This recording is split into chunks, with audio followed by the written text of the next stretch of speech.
You ever notice how the people who seem most at peace aren't the ones who never get challenged, but the ones who never let a challenge shake them? That's not luck. That's emotional discipline. It's the ability to master what I call the pause. And this pause, this single moment between what happens and how you react, is the difference between chaos and control.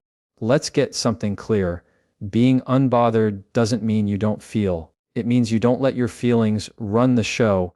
There's a quiet strength in knowing you can experience anger, frustration, or disappointment without being owned by them. That's emotional maturity. And mastering the pause is how you get there. Imagine this: someone insults you. Maybe they question your intelligence, dismiss your opinion, or make a passive-aggressive comment designed to sting. Most people react instantly. The heart rate spikes, the ego flares, the mouth opens before the mind catches up, and suddenly, you're saying or doing something you'll regret later. You've handed over your peace for the sake of being right. But the emotionally unshackable person does something different. They pause. Even if it's for a breath, a heartbeat, a second. That pause is not weakness, it's strategy. It's the mind's way of stepping in front of the ego and saying, hold on. Let's choose how we handle this. That pause is power. When you react instantly, you're operating from the limbic system, the part of the brain wired for survival, not wisdom. It's fight or flight. You're defending your ego, not protecting your peace. But when you pause, you activate the prefrontal cortex, the seat of reasoning and judgment. You move from survival to strategy. You're no longer in the emotion, you're aware of it. And awareness is the first step to freedom. Here's the truth. People who know how to push your buttons will always test you. Some do it consciously to feel powerful, others do it out of habit, because chaos is all they know. But your growth isn't about controlling their behavior. It's about not letting their behavior control you. When you pause, you stop the emotional hijacking. You take the energy that could have fueled a reaction and turn it into restraint. And restraint is not suppression. Suppression is when you bury emotion and pretend it's not there. Restraint is when you feel everything but choose what deserves expression. That's strength. That's composure. It's the skill of saying, I see what's happening. I feel it, but I won't let it dictate who I am. Let me give you something practical. The next time someone says something that stirs you, don't respond right away. Notice what's happening in your body. Is your jaw tightening? Are your shoulders tensing? Is your breathing shallow? That's your nervous system gearing up to react. The pause gives you space to regulate. Breathe deeply, ground yourself, and remind your brain that this isn't a threat. It's just a moment. You're safe. You're in control. And when you finally do respond, your words carry weight, because they're chosen, not thrown. They come from clarity, not chaos. Think about it. When has anyone ever said something brilliant in the heat of anger? Never. Because wisdom lives in stillness. The pause also protects your dignity. See, reacting gives someone proof that they can control your mood. Responding shows them they never could. When you remain calm in the face of provocation, you communicate something powerful without saying a word. You don't have that kind of access to me. And that message changes everything. Now let's look at this psychologically. Reactivity often comes from ego defense. The ego interprets criticism as a threat to identity. It thinks, if they're right, I'm wrong. If they win, I lose. But that's an illusion. You don't lose power by staying calm, you reinforce it. Because power isn't proven through noise, it's maintained through control. The louder someone tries to provoke you, the more silence becomes your authority. Philosophically, this is the essence of Stoicism.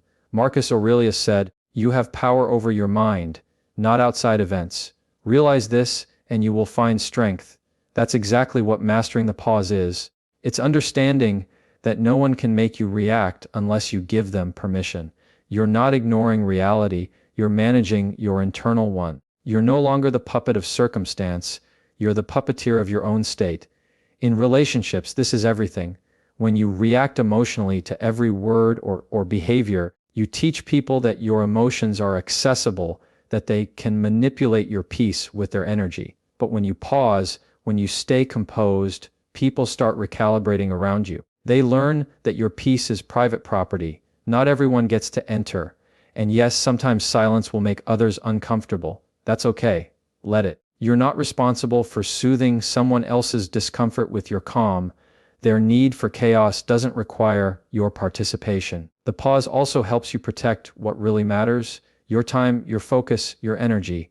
Every overreaction is an energy leak. You can't build anything meaningful if you're constantly emptying yourself into every emotional tug of war. So you learn to stop mid, pull, drop the rope, and walk away. It's not about indifference. It's about discernment, knowing which battles are worth your voice and which deserve your silence. And over time, the pause becomes more natural.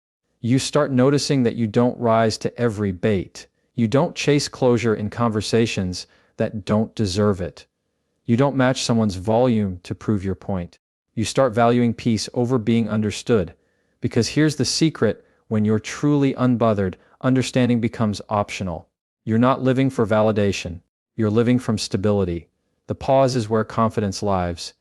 It's the invisible line between emotional maturity and emotional chaos, between reacting and responding, between being driven by emotion and being guided by wisdom. So when life tests you, and it will, remember that your power isn't in how fast you respond. It's in how intentionally you do.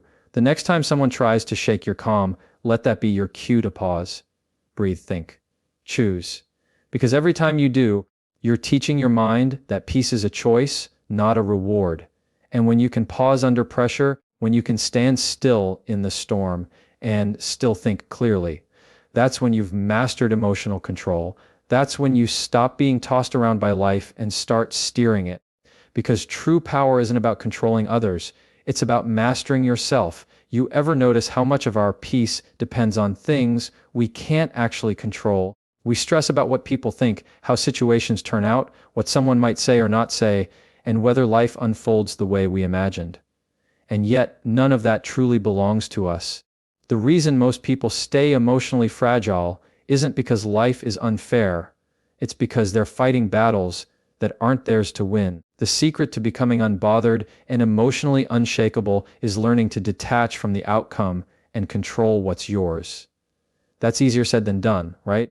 Because our minds are wired to crave certainty. We want to know how things will turn out. We want people to act the way we expect. We want life to make sense. But control is an illusion. You can't control timing, outcomes, or people. You can only control how you show up, your words, your energy, your boundaries, your effort. Everything beyond that is outside your jurisdiction. And the moment you understand that, you stop living in constant emotional negotiation with the world. Detachment doesn't mean indifference. It means you still care, you just don't cling. You still give your best. You just don't crumble when things don't go your way. It's emotional maturity at its highest level, giving fully without the obsession to control the result. You still love deeply, but you no longer confuse love with ownership. You still aim high, but you no longer tie your worth to success or failure. Psychologically, attachment to outcomes is a survival mechanism. The brain loves predictability because it feels safe. But emotional growth happens when you can hold uncertainty and still stay grounded. When you can say, I don't know how this will end, but I'll still move forward with peace. That's what real strength looks like. Let's talk about relationships for a moment, because this is where emotional detachment is most misunderstood. When you're constantly trying to make someone see your worth, apologize, or behave a certain way, you're giving them power over your emotional state. You become reactive to their moods, their validation, their attention. That's emotional dependence disguised as love, but when you detach, you stop chasing closure or understanding from people who don't want to give it. You stop over-explaining yourself to those committed to misunderstanding you. You realize that you can still care for someone and let them be exactly who they are, even if that means walking away. That's the kind of peace that can't be taken from you. Because it doesn't come from people agreeing with you. It comes from you agreeing with yourself. Now, let's look at this through the lens of philosophy. The Stoics taught that suffering comes not from events themselves, but from our attachment to how we think things should be. Epictetus said, some things are in our control and others are not. Simple but profound. The emotionally unshakable person lives by that rule. They don't waste energy on what's external. They channel it inward, toward discipline, integrity, and perspective. You can't stop people from misunderstanding you. You can't force outcomes to unfold the way you planned, but you can control your focus, your tone, your response. You can stay anchored while the world moves around you. That's the art of detachment. And here's the psychological reality. When you release control over outcomes, you actually perform better, because tension disappears. The mind becomes more creative, more flexible, more present. Detachment doesn't kill motivation, it purifies it. You stop working for validation and start working from purpose. You stop needing to win and start wanting to grow. Think about how much of your anxiety comes from the gap between effort and expectation. You do something good and expect a certain reaction. You give kindness and expect it back. You show loyalty and expect the same. And when it doesn't happen, you feel betrayed. But that's not betrayal, it's reality. The world doesn't owe you symmetry. The emotionally unshakable person accepts that